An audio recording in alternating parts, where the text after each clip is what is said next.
Oke, assalamualaikum warahmatullahi wabarakatuh. Hari ini kembali menjelaskan algoritma komputasi. Itu tugas remedial, yaitu dynamic programming knapsack problem.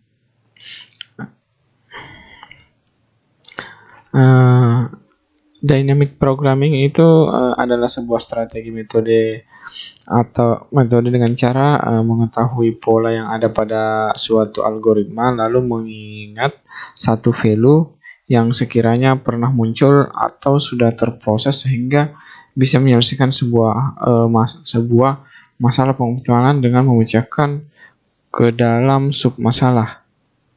Jadi memecah-mecah ke dalam submasalah. Terus knapsack problem adalah masalah penempatan item atau barang ke dalam suatu tempat, biasa disebut knapsack, yang mempunyai kapasitas tertentu di mana setiap item memiliki berat dan nilai sehingga total berat dari item-item yang ditempatkan tidak melebihi kapasitas knapsack dan nilai yang didapatkan itu maksimum. Kembali ke memoization. Jadi metode yang digunakan agar angka yang sudah pernah dieksekusi agar tidak terulang lagi. Memoization berbeda dengan memorization. Memorization adalah mengingat, namun memoization adalah mengecek apakah pernah terhitung atau tidak. Jadi seperti mencari faktorial 5, berapa hasilnya, misalnya 10, berarti sudah tahu kan hasilnya berapa, berarti sudah pernah tahu atau sudah pernah dikerjakan dan diingat hasilnya berapa. Itu namanya memorization. Sedangkan memoization yaitu dikerjakan satu-satu secara bertahap baru diketahui hasilnya. Jadi memoization itu tidak tahu dan tidak mengingat begitu karena dia mengerjakan dari tahap awal dari faktorial 1, faktorial 2, faktorial 3 dan seterusnya. Jadi dia tidak memoization itu tidak mengingat, dia hanya mengerjakan, sedangkan memorization itu mengingat langkah-langkahnya. Terus analogi dynamic programming, di sini contohnya 1 tambah 1 tambah 1 itu sama dengan 4. Nah, ini konsepnya memorization, sedangkan memoization itu tidak tahu hasil akhirnya 1 tambah 1. Jika ditambahkan plus 1 maka hanya perlu melakukan proses. Jadi di sini dia hanya perlu melakukan proses dari 4 itu. Dari 4 ini ditambahkan lagi 1, tidak perlu lagi melakukan proses dari awal karena sudah melakukan proses perhitungan dari awal, yaitu 1 tambah 1 dan seterusnya. Itu yang dikatakan memorization.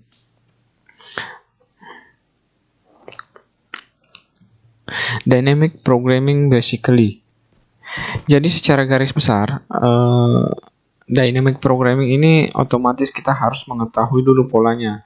Terus kemudian dari pola-pola yang ada itu kita menyimpan hasil pros value-nya. Kemudian setelah menemukan proses yang hasil value-nya sama di penyimpanan itu sebelumnya, maka hanya perlu mereturn value yang telah tersimpan. Jadi tadi itu mengetahui polanya dulu, men-store hasil proses value-nya. Apabila menemukan proses yang hasil value-nya sama pada store, maka hanya perlu mereturn value yang telah tersimpan pada store. Contoh dynamic programming pada algoritma faktorial. Di sini kita akan membahas contoh dynamic programming pada beberapa algoritma. Sebelum contoh dynamic programming, kita terlebih dahulu akan memahami tentang fungsi rekursif dari algoritma yang akan kita bahas agar mengetahui pola dasar dari algoritma tersebut. Yang pertama adalah algoritma faktorial. Pada pola dasar dari algoritma ini adalah ketika n rekur faktorial n kurang 1. Kemudian ketika nilai n sudah sama dengan 1, maka dia akan memberi nilai 1. atau return 1. Lanjut, kode untuk algoritma faktorial dengan dynamic programming. Dan ini adalah contoh dari dynamic programming faktorial, memiliki fungsi dasar yaitu n kali dp faktorial, n kurang 1, r. Kemudian memiliki r sebagai value-nya menyimpan yaitu ketika r sama dengan min 1. Jadi ketika r sama dengan min 1, dia menyimpan di sini r sama dengan min 1 dikali n tambah 1 atau n plus 1. Dan ini untuk melakukan pengecekan. Jadi if untuk melakukan pengecekan apakah value sudah pernah muncul atau belum. Kemudian ketika selesai maka akan disimpan pada array n, ini akan disimpan pada di sini, array akan disimpan di sini.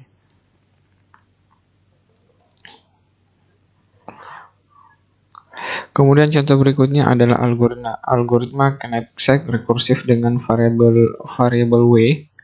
Jadi variabel w sebagai total yang dapat ditampung knapsack, yaitu sebagai berat dari algoritma, yaitu sebagai berat dari algoritma dari item file atau value dari item setiap item.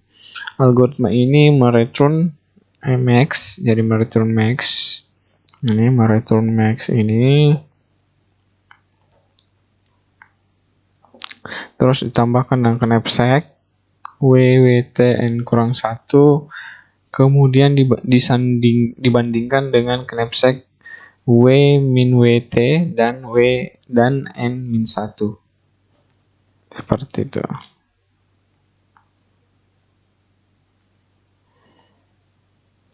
Knapsack problem rekursif. Misal kita memiliki berat item ada 3 buah. Yang pertama itu 3, yang kedua itu 4, yang ketiga itu ada 4. Dengan berat total knapsacknya adalah 8. Jadi berat totalnya adalah 8. Dengan value pertamanya itu value-nya ada 60, ada 100, ada 120. Kemudian apabila kita mengambil benda ketiga, yaitu ini, benda ketiga, maka max of yang kita dapatkan adalah 120. Jadi ada max of yang kita dapatkan adalah 120. Dan apabila kita juga mengambil benda kedua, kita juga akan mendapatkan max of-nya akan ditambahkan. Jadi dia akan menambahkan dari 100 jadi menjadi total itu 220. Tapi apabila kita tidak mengambil benda kedua namun mengambil benda ketiga, maka max of-nya menjadi 180. Jadi ketika ini kita tidak ambil, kemudian ini kita tambahkan ke sini menjadi total max of-nya 180. Begitu juga dengan langkah yang ini, ketika kita mengambil yang kedua maka kita max of-nya itu mendapatkan 100, dan ketika kita mengambil yang pertama maka dari 100 itu ditambah menjadi 150, jadi menjadi 160, maaf, dan begitu seterusnya.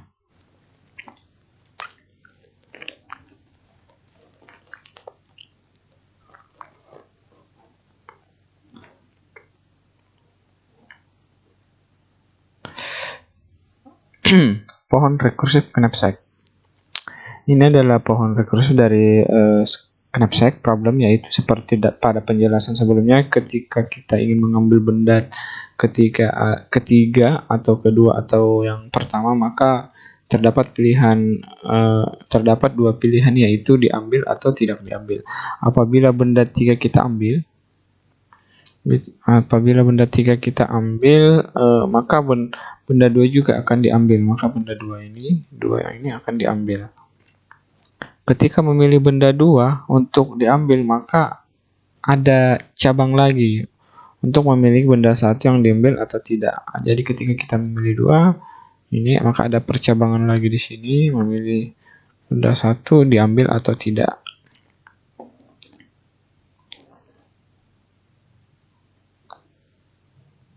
Apabila tidak mengambil benda ketiga, maka pilihannya kita akan mengambil benda kedua. Benda kedua dan terdapat cabang lagi yang akan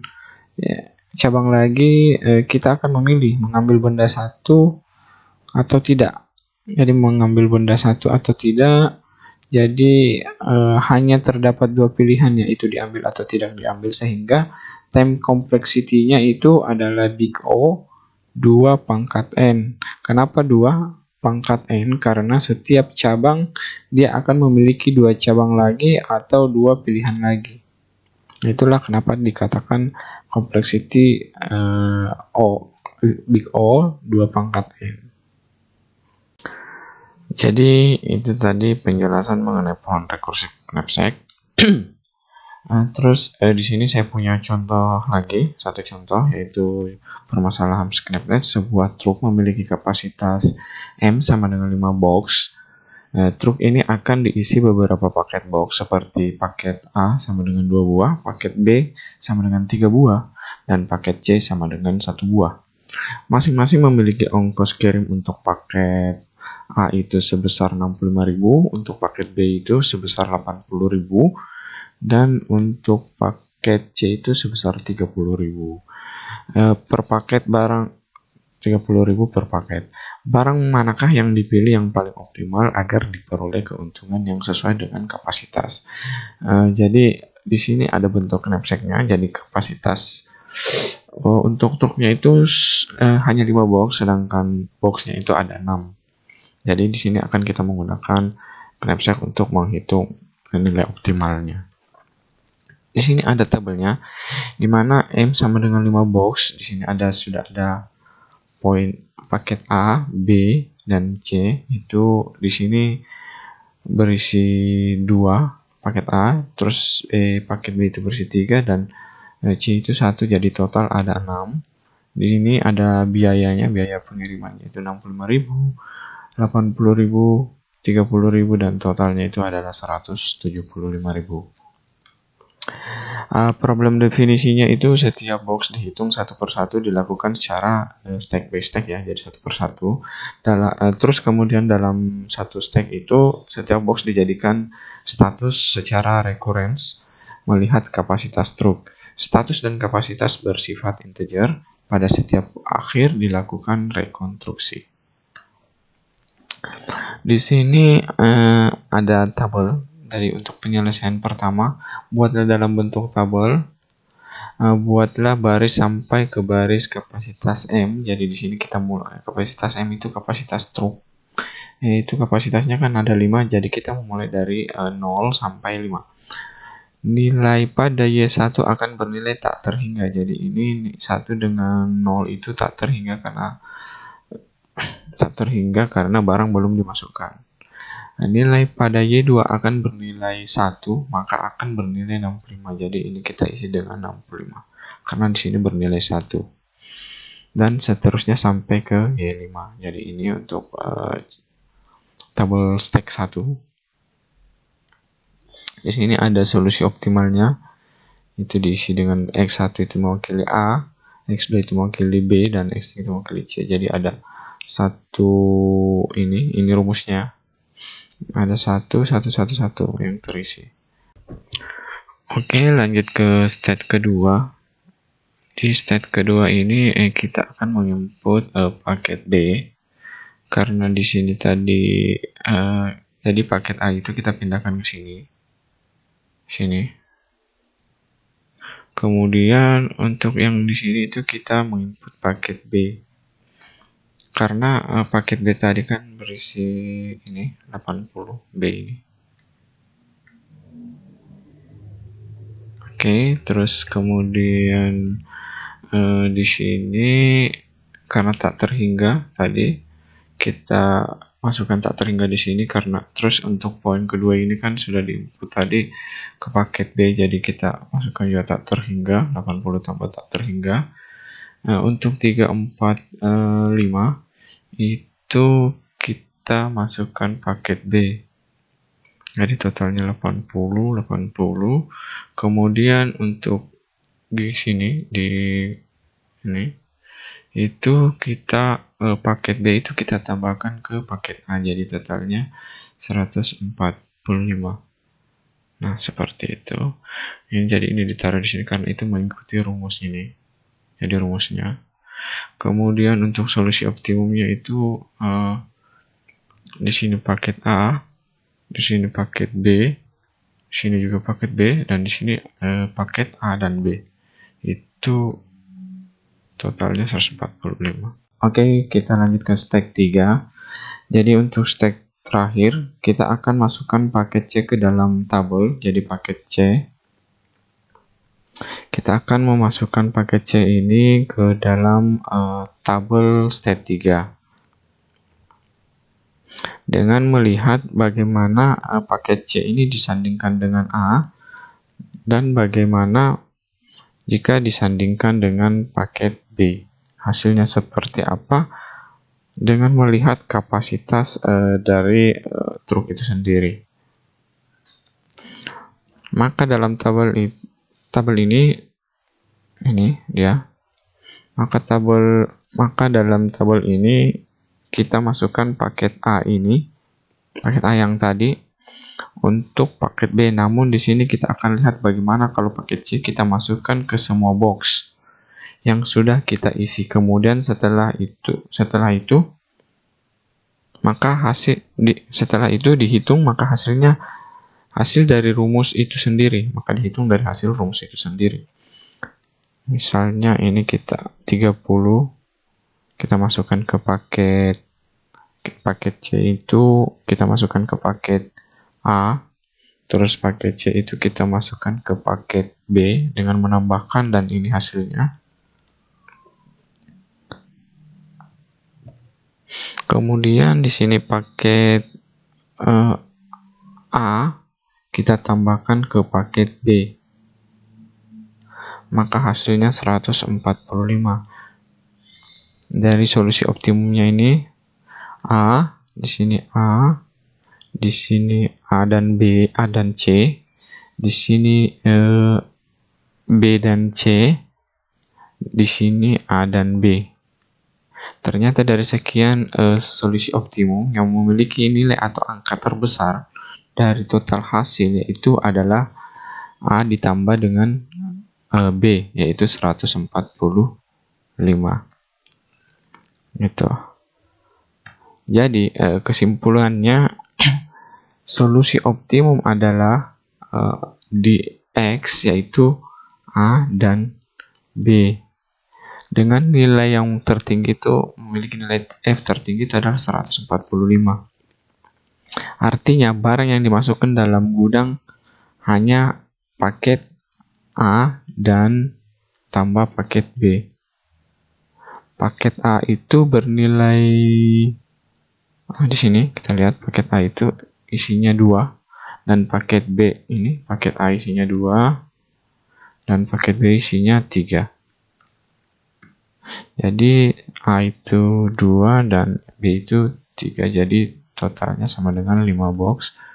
Jadi ini adalah solusi terbaik dari knapsack ini. Seperti itu. Jadi itu tadi yang saya bisa jelaskan untuk hari ini. Sekian dan saya ucapkan terima kasih dan assalamualaikum warahmatullahi wabarakatuh.